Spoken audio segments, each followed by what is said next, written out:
Hey y'all, this is James, and this is Big Bad John by a reimagining, it says in the description, of a song by Jimmy Dean. I have no idea what the original is, and I don't particularly care, although looking at the screen here, it does look like Geoff could be Big Bad John. I guess we'll find out.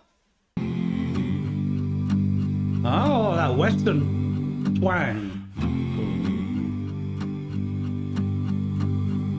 Is it a mine? Every morning at the mine, you could see him arrive. He stood 6'6", weighed 245, kinda broad at the shoulder and narrow at the hip.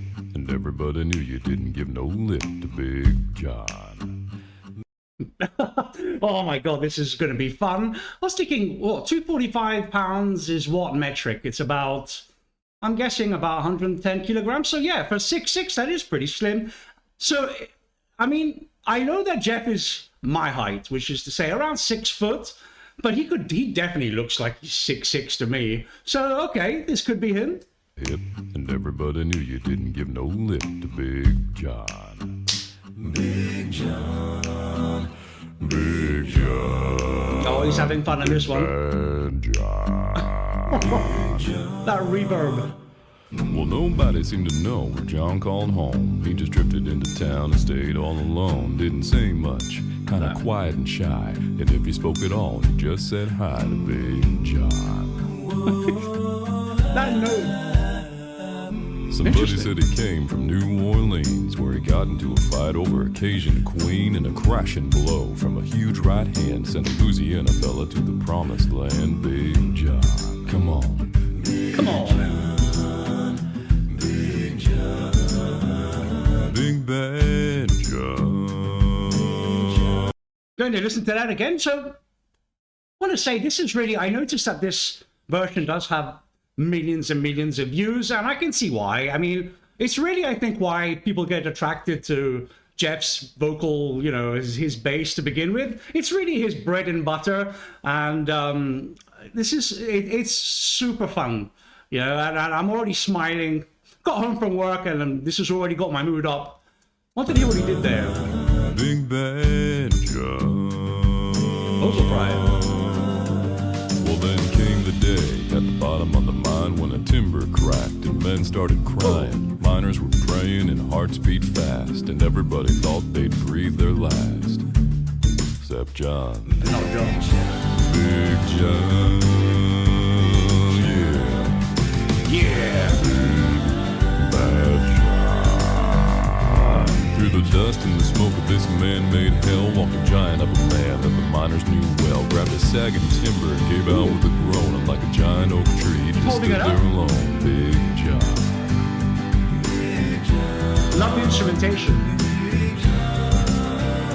Big Bad John. Whoa, and with all of his strength, he gave a mighty shove. Then a miner yelled out, "There's a light above us." Interesting harmony. And scrambled from a would-be grave. There was.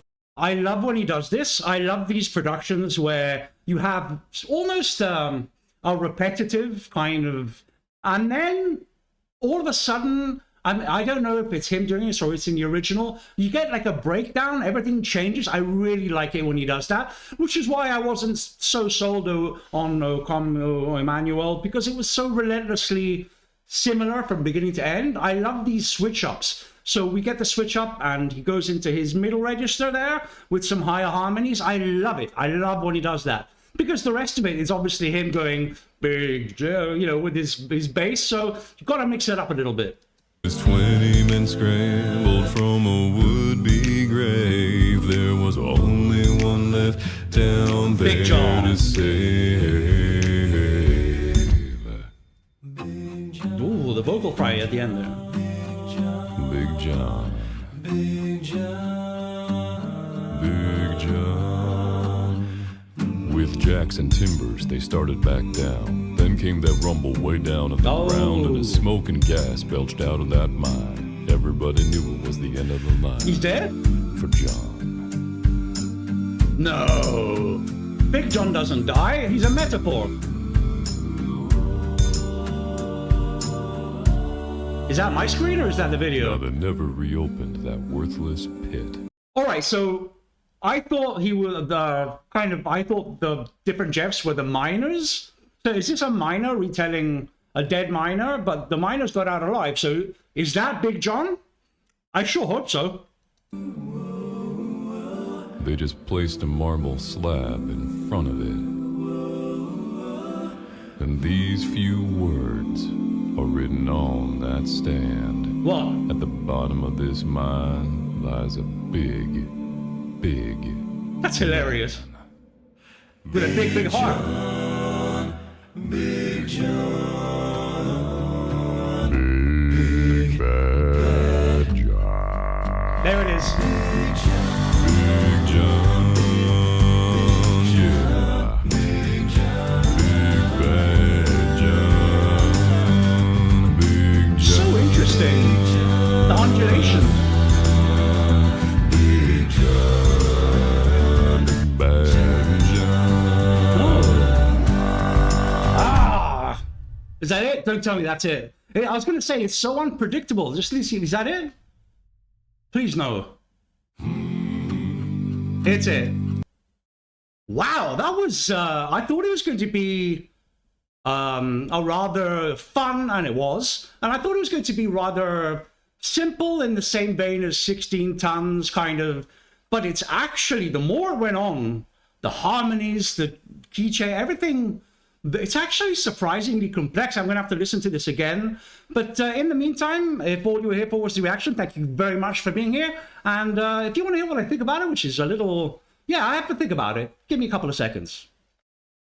I knew I was going to enjoy it in the same vein as Big Iron, but the longer this song went on, the more I realized this has a little something more, I think, in terms of the composition. I think it's deceptively complex. The harmonies weren't simple. I found them, maybe it's just me, I found them quite unpredictable, and I like it. I like surprises. And yeah, overall, also the messaging here, you know, if you were to write it out on a piece of paper, what this song's about, I think it would sound quite cheesy. But the more I think about it, the more we all know a big bad John, right? Someone who's maybe not 6'6", but someone who's a little rough around the edges, who ends up having a heart of gold. And so, yeah, I guess it's a little cheesy, but this is a folk song, right? And the objective here is always to make us smile. Mission succeeded. So really surprised there. I enjoyed it more than I thought I would. I thought I would enjoy it, but this is like an enjoy it plus. Not going to say it's my favorite, but it's surprisingly up there. And after looking at Holder's polls, again to mention Holder's polls, if you haven't voted, go and do it. I realized that a lot of the songs that I initially was a little flat on, not necessarily disliked, something like Hunt the Sky. When I first listened to it, I was like, well, I don't think this is better than, say, well, what was the other Viking one? Anyway, I think you know what I mean. But it's really, over the last few months, it's really grown on me. And I wasn't surprised to see it the most voted there. And I get the impression that this is another one of those, except the starting point's a little higher, because I still really feel like I have to discover the harmony on this one. It was still unpredictable to me at the end. I couldn't have sung along, and that's weird. Anyway, thank you very much for being here. It's good to be back in the vein, back in the swing of things. And yeah, okay, next one's going to be Home Free, most likely. Good to see you guys again. I'll see you in the next one.